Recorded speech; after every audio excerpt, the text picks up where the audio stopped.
What's up, guys? Tate from LeadSquirrel here. Hey, real quick, wanted to put this video together.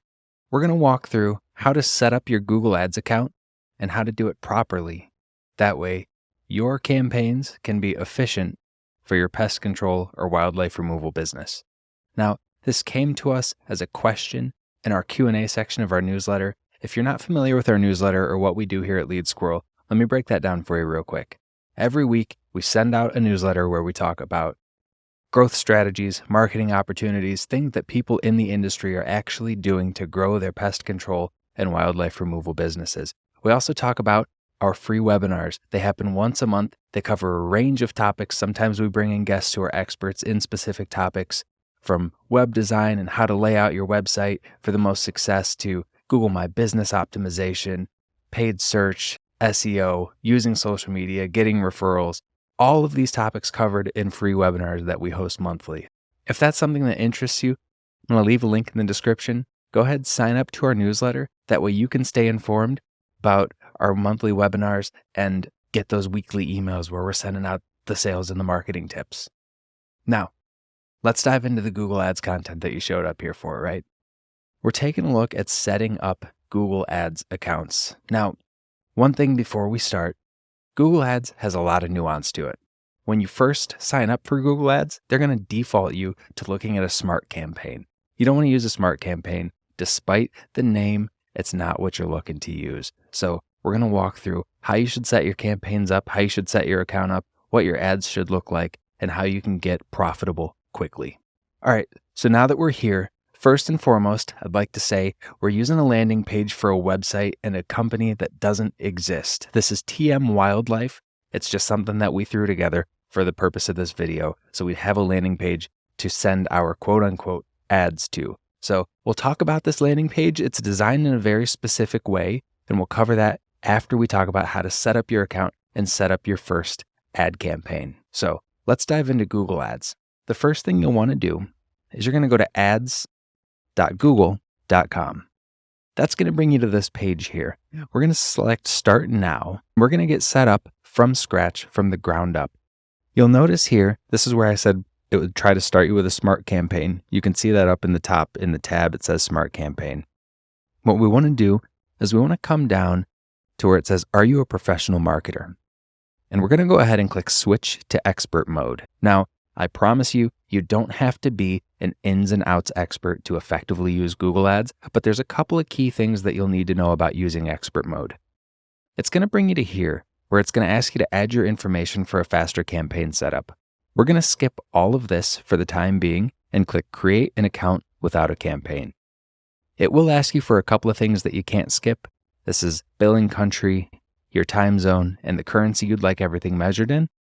And it's also going to ask you if you want personalized campaign guidance from a Google Ads expert by phone. Now, I don't recommend saying yes to this simply because the Google Ads experts are employed by Google.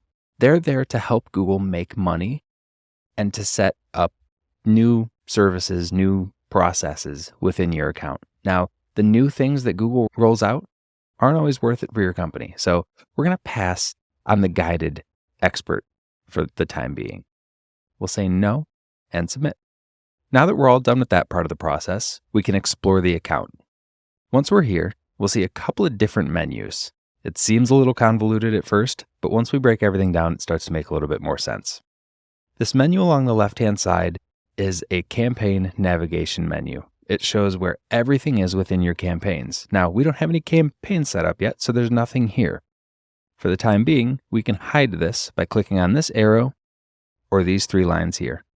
Up along the top, we have our admin toolbar. This gives us access to reports, tools and settings, as well as the ability to refresh the account or reach the Google Help Desk.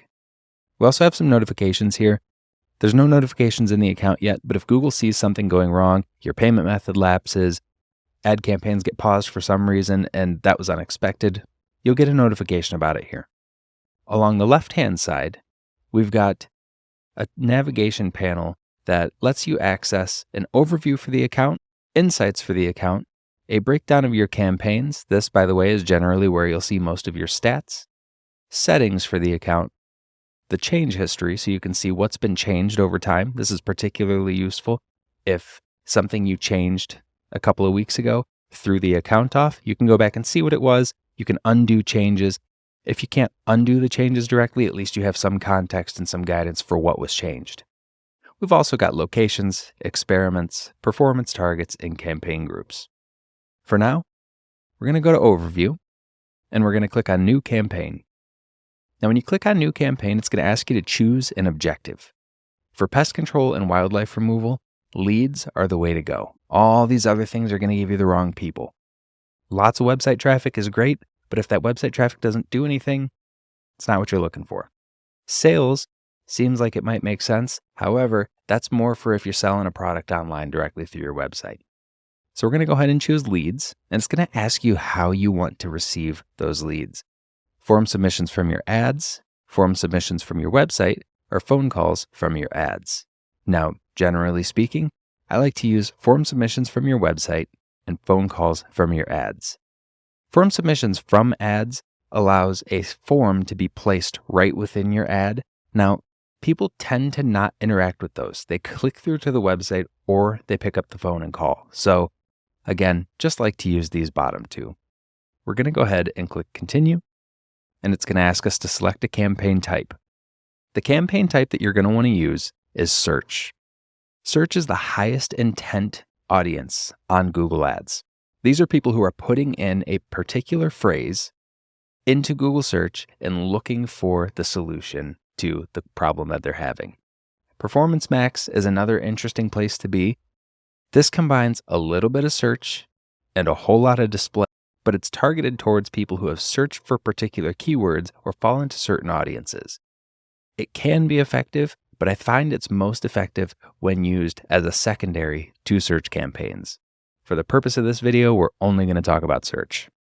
We have a note here to start tracking leads as website conversions. What this means is when someone submits a form on your website, they land on a page that generally says, "Thank you, we'll be reaching out," or you to redirect them to a services page, whatever that might be. Google wants you to put a line of code on that page.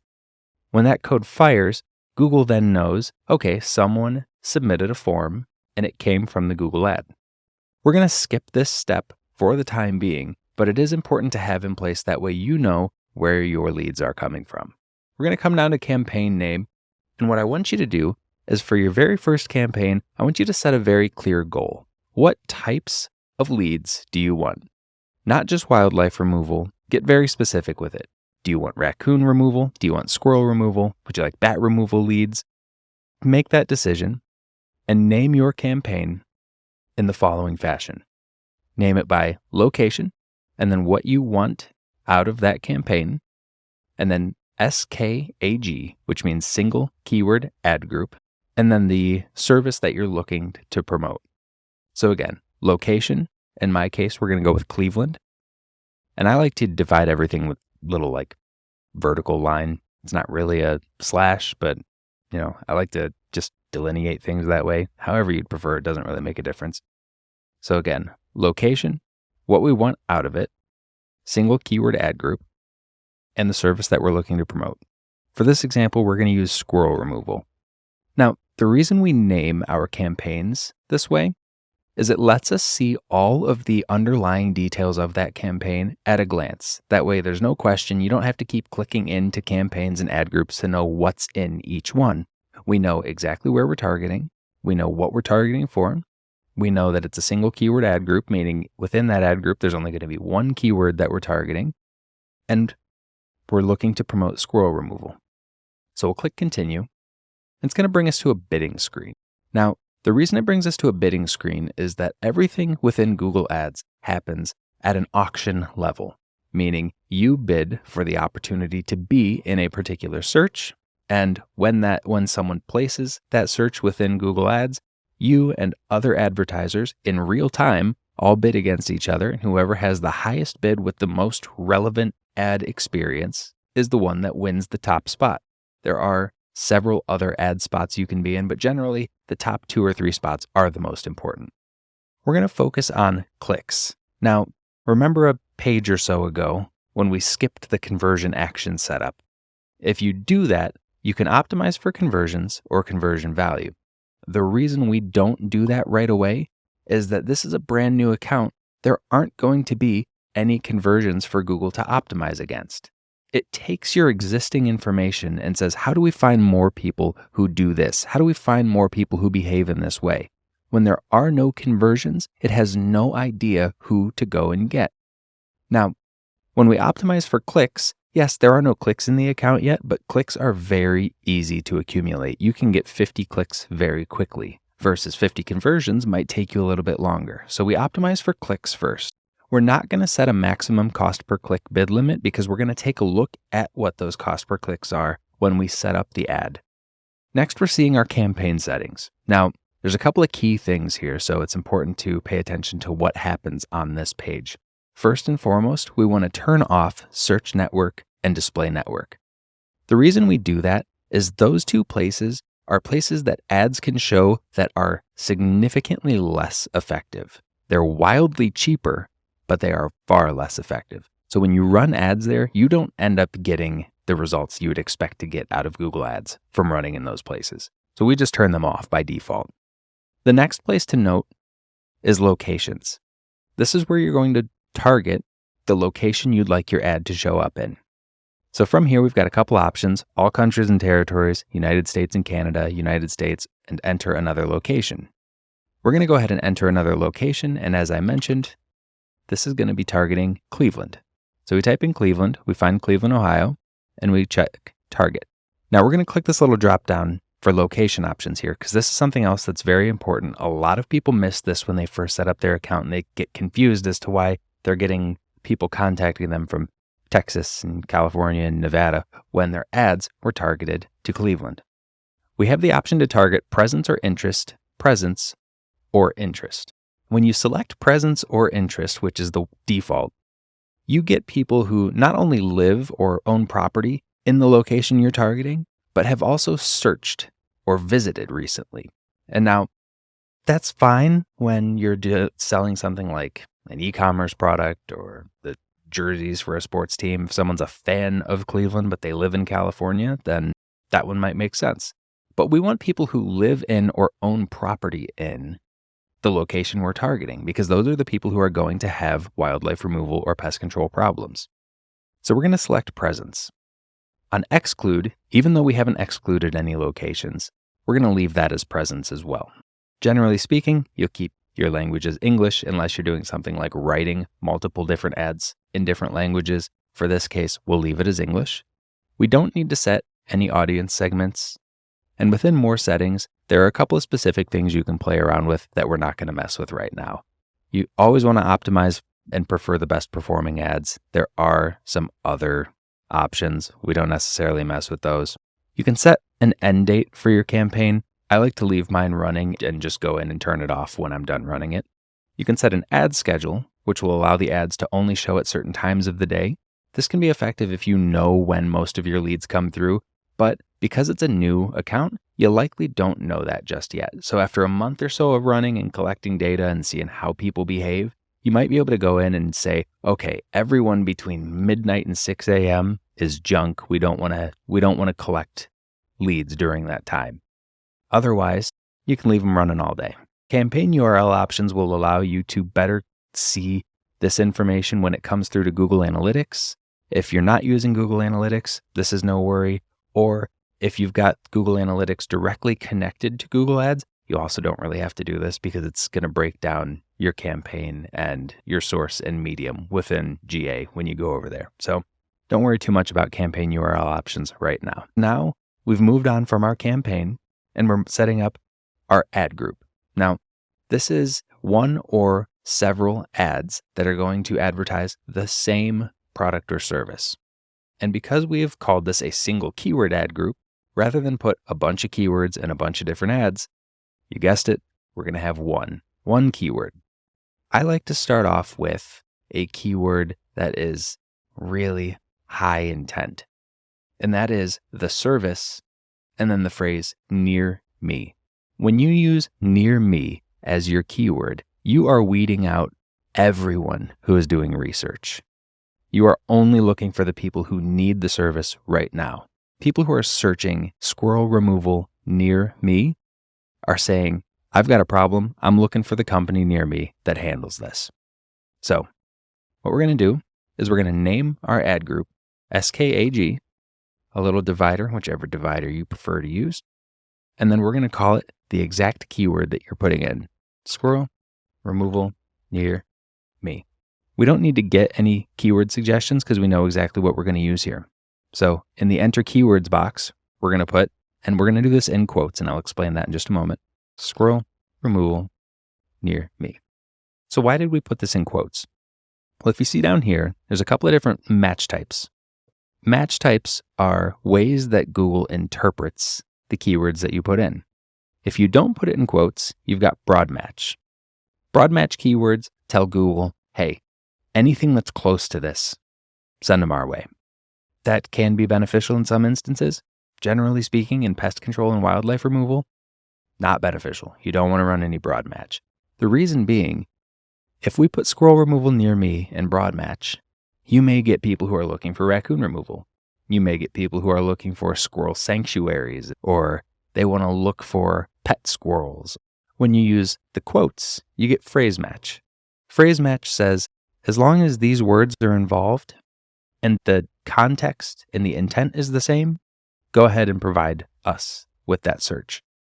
That way, you'll get things like squirrel removal near me, but you'll also get people who search for the phrases, what company handles squirrel removal near me? Or what companies near me do squirrel removal? Now, those are all high intent, valuable, different ways that this search can be worded. And so that's the power of phrase match. Exact match, when you put this keyword in brackets, is exactly how it sounds. Exactly this phrase, that's the only thing I want to trigger this ad. Meaning someone has to go into Google and exactly type the phrase squirrel removal near me to get the ad to show up. I tend to like phrase match. It gives us kind of the best of both worlds between broad match and exact match and gets a lot of high intent people. So now we're moving on to writing our ads. Now, there's a couple of different things that we're going to do here to make this ad stand out. First and foremost, we have to add a final URL. This is where people will go after they have clicked on the ad. Again, we're using this kind of dummy landing page for a company that doesn't exist. So we're going to copy this URL.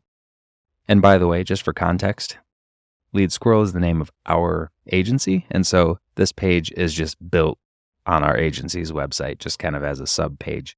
So we're putting that URL here in the final URL slot. And we're going to move down to display path. Now, display path is the link that shows in the ad. It's not necessarily the actual link that they visit, but it's the link that they see. And so in this case, what I like to do is I like to use a keyword around the service being offered. So in this case, because it's squirrel removal, we'll use removal. And then I also like to call out the location that I'm targeting. So in this case, Cleveland. So we do want calls.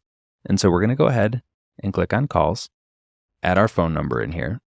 And again, because this is a company that doesn't exist, I'm just using my agency's phone number. And under conversion action, we want use account settings, calls from ads. And we'll click save. Click apply, and then we can move on to our headlines. Now, one thing to note as you write headlines and fill out the rest of this ad is that you're going to have this ad strength circle fill up. There's no real documentation around how ad strength affects ads, but Google reps will tell you, and anecdotal evidence supports that the more this is filled up, the more likely you are to show in search results. It doesn't mean that you have to fill it up entirely, and it truthfully doesn't mean you have to fill it up at all. You can still show in search results. It just improves the likelihood that you'll show in search results at a lower cost per click. So we want to try to fill that circle as much as possible. There are certain things that we're going to do here that are going to make filling that circle completely just not possible. And that's okay, because it still makes the ad more effective with what we do. So let's move down to writing our headlines. These are the big, bold blue things you see in Google Ads. So what should we put here? Well, first and foremost, you want to put something that relates to the service you are promoting. In this case, it's squirrel removal. What I like to do, and I find this works incredibly well, is call out the problem with a question. You want to get people thinking, squirrel problems? Yeah, I do have squirrel problems. Absolutely. Now that's an ad that's going to catch people's attention. And what we're going to do is we want to pin the thing that we use to call out the problem in the number 1 spot. Now, just a heads up, pinning things in locations makes it harder to fill this ad circle. Again, that doesn't necessarily mean that your ad won't show. It just means that Google thinks your ad will be less effective. Now, with this pinned in the first position, every single person who sees this ad is going to have that call out, and I think that's really important. And anecdotal evidence for me and the accounts that we manage says that that is the case. It is very important. The next thing I like to do is have something that calls out the name of the business. So this one's real easy. Call TM Wildlife today. Real simple, real straightforward, calls out the name of the business. Now, when we're writing our third headline, the third thing that we want to include is something really interesting that I see a lot of people miss and they don't utilize. We're going to go with a left bracket, and we're going to click location insertion. From here, we're going to add our default text to say Cleveland. We're going to click apply. So what this does is in this spot, we will be able to call out automatically the location from which someone has searched. Now, we targeted Cleveland, but Cleveland has suburbs, and so we might accidentally get someone from a Cleveland suburb. So one of the Cleveland suburbs, for instance, is Westlake. If someone searches from Westlake, third headline spot will now say Westlake. However, if Google can't determine a location, it defaults to Cleveland. So in this case, we're going to build a little bit of a headline sentence here and say location squirrel experts. That way, if someone says Westlake, this headline says Westlake squirrel experts. If they can't find a location, it'll say Cleveland squirrel experts. You can see this happening in real time in the ad preview. Wellington squirrel experts. The next preview, McMinnville squirrel experts. But it'll default to Cleveland if it can't find a location. You want at least 5 headlines. Now, there's going to be some other ones that we throw in here, things that build trust. One that I really like is vetted certified team. This tells people, hey, you can trust our staff. The people that are coming into your home, you can trust them. They're vetted, they've been certified. The next few things that we're going to add are calls to action. So let's go with request an estimate and call us today. And now the last few that I like to add, just to round out the ad, are service related. So squirrel removal Cleveland. So we went with squirrel removal Cleveland and squirrel removal services. Now, all this does is give Google more opportunities to cycle out the content on the ads. So if it thinks that people will respond better to squirrel removal Cleveland than to call TM Wildlife today, it can use that in that spot. The only thing that it will not change is the one that we pinned in that first position.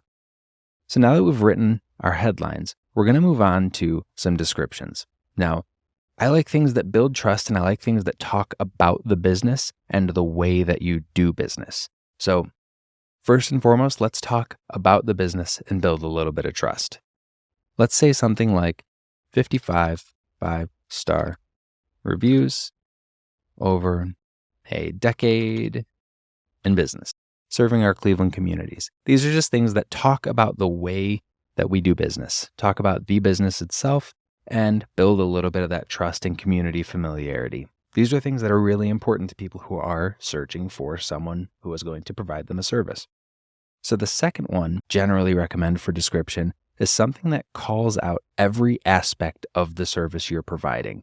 So in this case, squirrel removal doesn't just stop at removal. It's removal, it's trapping, it's exclusion, it's remediation, it's sanitization. So we're going to talk about all of these things. So we're going to say trapping, removing, and exclusion of squirrels in attics, soffits, vents, and walls. So that covers comprehensively what the removal process looks like. The last one that I like to add, if you do this, and if not, don't worry about adding this one. You can always replace it with something else. Structural damage and electrical remediation. Squirrels are notorious for chewing on things, right? And so you want to call out the fact that you'll help remediate the damage, He'll help figure out some of the electrical issues if squirrels have chewed on wires. You want to put people at ease that not only do you understand the animal removal problem that they have, but you also understand the byproducts of having that problem. When you can call out and recognize directly the issue that people are having, they're more likely to work with you. One other thing that I like to put in any description that I can, where there's space, is no cat or dog inquiries, please. Now, why do we say this? Cat and dog inquiries don't always fall into wildlife removal. Now, if you handle cats and dogs, totally fine. You don't have to worry about this. But a lot of the clients that we work with can't stand getting cat and dog calls. People think that private companies are their local dog catcher, their local ASPCA. That's not the case. You want to be paid for your services. You don't want people calling you expecting for you to come and pick up a dog for free. So just in this one, we're going to say, no cat or dog inquiries, please. Real simple. You don't have to say much more than that. So now we're going to come down. We have a couple of different options. We've got site links, which we're not going to include any of, but for reference, site links are additional links to pages within your website. Great if you've got things that you offer other than squirrel removal. In this case, we're going to leave these blank. We don't need to add any of these. We're going to use callouts, which allow you to add more information about your business, speak about different certifications that you've got, different programs that you're a part of. A lot of people like to put licensed and insured here as well. And so we're going to create a couple of these. These just add to your ad. They allow your ad to take up more space on the page, which in turn gets you more clicks. So let's add a couple of these here. So we're going to say NACOA member, trained and certified, licensed and insured. We'll go ahead and click save. Apply those, and they get added to your ad. Now we've got a couple other asset types here. We've got promotions, we've got prices, we've got structured snippets, lead forms, and apps. The only ones we're going to use in this context are structured snippets. These, again, are just little things that you can add to your ad to let people know the things that you do and the way that you do them. So it wants you to select a header. So these are the different categories you can add for structured snippets. I like to use service catalog. This is great if you do things other than squirrel removal. However, I like to write them all about one particular service offering. And so within our service catalog, we can say squirrel trapping, squirrel removal, and squirrel exclusion. Now you can add a couple more. I'm not going to do that just for the sake of time in this video, but you want to add a couple of different structured snippets. Click save and click apply. From here, we're done. We're going to go ahead and click next. So here we've got a recommended budget. That is super high for a daily budget. Google wants us to spend $950 a day. I think that's insane. We're going to look at how we can get around that. We're going to go ahead and click set a custom budget, and we're going to set it at $100 a day. Now, it's going to give you all kinds of warnings. It's going to say selecting a budget that's less than $950 may prevent your ads from showing as often as they could. That is totally fine. We don't want to spend $950 a day right now, or maybe ever. So we'll go ahead and click next, and it's going to take you to a checking for errors screen. It's just going to go through everything that you've done, see if there's anything wrong anywhere, and it's going to give you recommendations. Now, these recommendations are almost always against what you want to accomplish here. Adding more keywords, not really what we want right now. Improving your responsive search ads might help, but not necessarily what we want in this moment.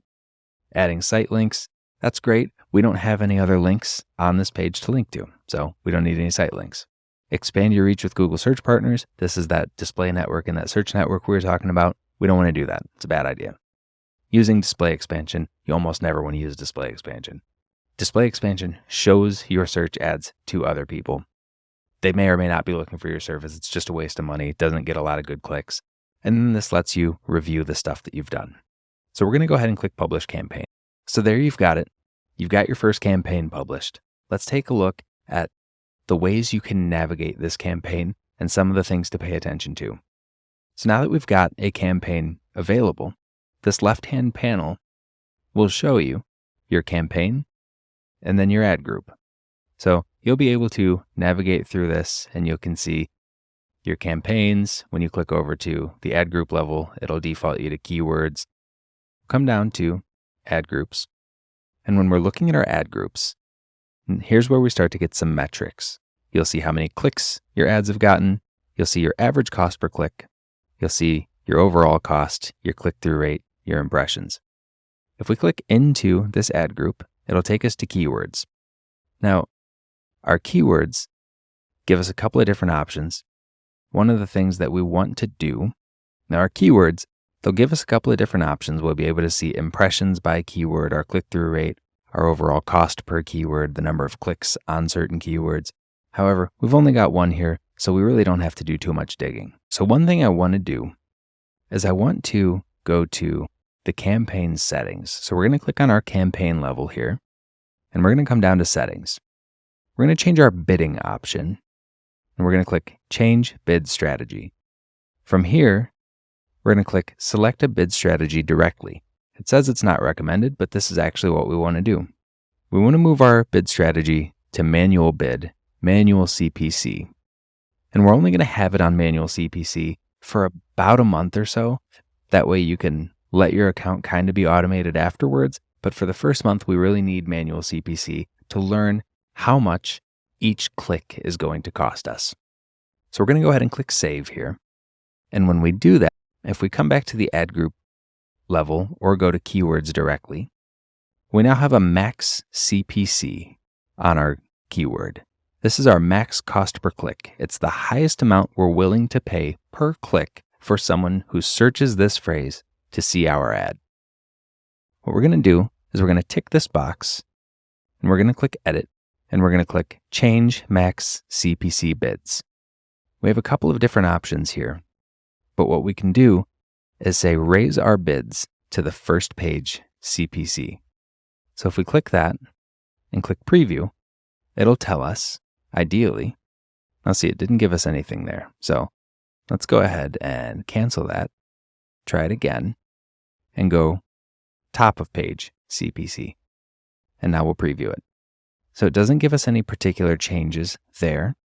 And if you don't get changes in either one of those, that means that there's not enough search data, meaning not enough people are searching regularly for Google to know what your max CPC has to be here.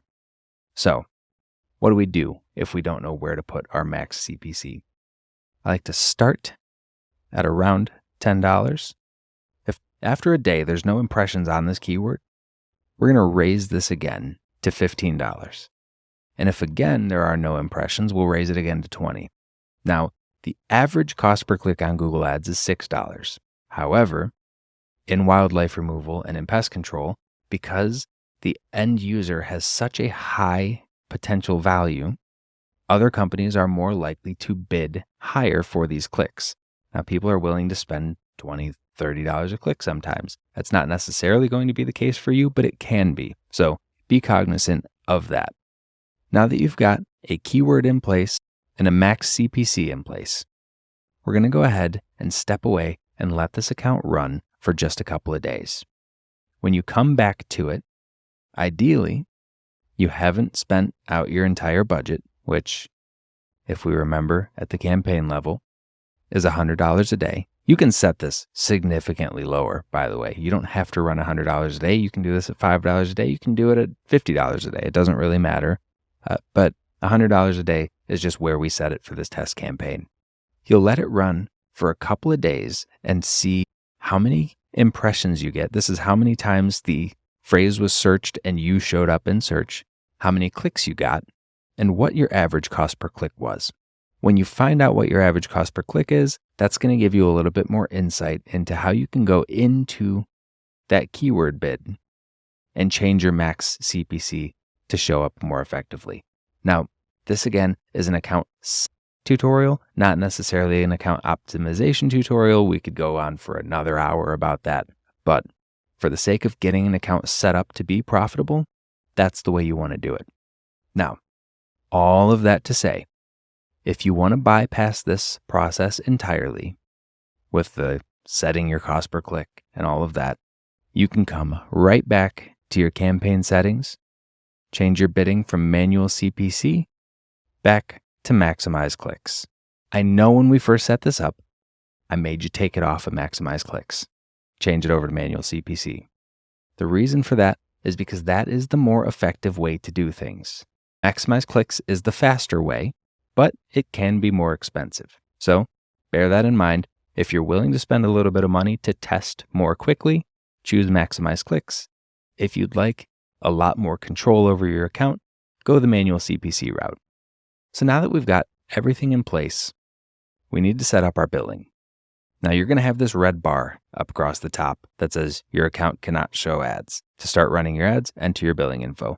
All you got to do is click fix it and go through our walkthrough here. It's going to ask you to add payment information, all that good stuff. But once your account is set up, you're free to step away and let this run for a couple of days. Come back, take a look, and see how it performed.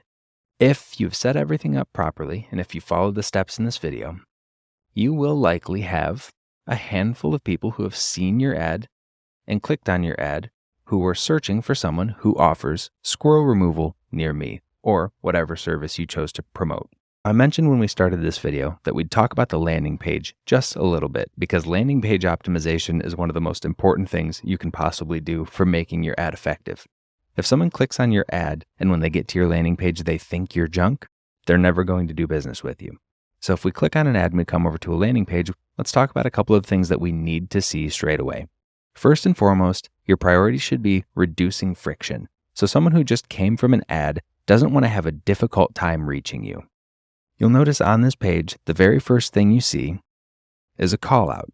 And now we built this landing page with the city of Amherst in mind. We switched this campaign to Cleveland, so Amherst is not necessarily the case. We call out the location that we're in and the thing we're trying to solve for, which of course is a nuisance wildlife problem. Nuisance wildlife in Amherst.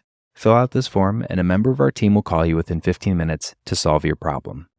This tells people who clicked on the ad that we're in your area, we know the problem that you have, and we're going to work quickly to come up with a solution. This entices people right away to go through and fill this information out and click send. It's very low friction. It gets people in your inbox and you can call them back, book appointments, schedule estimates, all that fun stuff. Now, what do we call out on the right-hand side? Wildlife won't be your problem for long. That's just a strong headline. People are going to like to see that. List a couple of the things that your team does. So our team will remove nuisance wildlife, clean and sanitize droppings, remediate damage, and prevent animal return.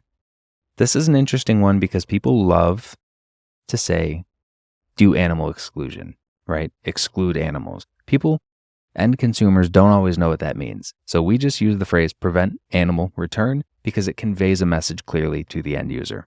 The last thing we want to include, and if you can do this with a review module that connects to your Google My Business, then great. If not, no problem. 5 stars based on 55 Google reviews. That's all that we need to see. Everything below this is unimportant. It can help build a little bit of trust, but this is what people need to see first because it reduces friction and allows them to get in touch quickly. If we look at this as if it's a mobile device, you'll see that this form is visible on the entire screen right away. You don't have to do any scrolling to get in contact with TM Wildlife. This is huge for getting people to commit to working with your business. The reason we build a page this way is that 90% or so of traffic is done on a mobile device or a tablet now. We want to look at a website as a mobile-first application. People looking at your website are likely doing it from their mobile device. So it's important that you build your page to be functional on cell phones. Now, there's one last thing I want to jump back in to Google Ads and talk about because it's important, but because this is a fake company, we didn't have a great way to display it. We want to set up location extensions for your ads. So the way we do that is we come to Ads and Assets, click on Assets, and click the plus sign. We're going to create an asset, and what we're going to do is we're going to click Create Location. When we do this, we're going to select Curated Locations. We're going to find a Business Profile Manager account, or we're going to link to a business profile account I own. This will likely be the one that you're going to use because you should have control over your Google My Business or Google Profile Manager account. Gives you a little drop down to select a Business Profile Manager account. If I click this, it opens up my account and I can click Continue. From here, you can't see it because I've got it blurred out because this is actual client information. However, this would allow you to select which business location you'd like to tie to your account. So we'll go ahead and click Finish. And now when my ads go live, you'll be able to see not only the address of the business or the service region, but also the reviews associated with that Google Business Profile or Google My Business. You'll also be able to show in map and map pack search results. So that's huge. People look to maps and map pack results as one of their number one confidence building tools. So when someone searches and you show up in the map pack results, that significantly improves the likelihood that someone will work with your business. So it's important to come back, set up these location extensions after you've got your Google My Business in place, after you've got your entire ad account in place. It's quick, it's easy, and it's a big win. All right, I know we've covered a lot, and I appreciate you sticking with me through the entirety of this video. I promise you, Google Ads aren't nearly as complicated as they seem. There's no real magic bullet to using Google Ads aside from setting up an account in a way that makes sense for the people who are searching for the product or service that you offer. In this case, animal removal and pest control. So when you're taking a look at your Google Ads, if you follow the steps laid out in this video, you should have no problem getting your ad account profitable and having effective ads for your business. If you've got any questions about getting your ads set up, by all means, feel free to send us a message. Regardless of if you want to work with us or you just have questions, we're always happy to answer. So click the link in the description below, go over to our website, fill out our form, and say, hey, ask us a question, or feel free to chat with us.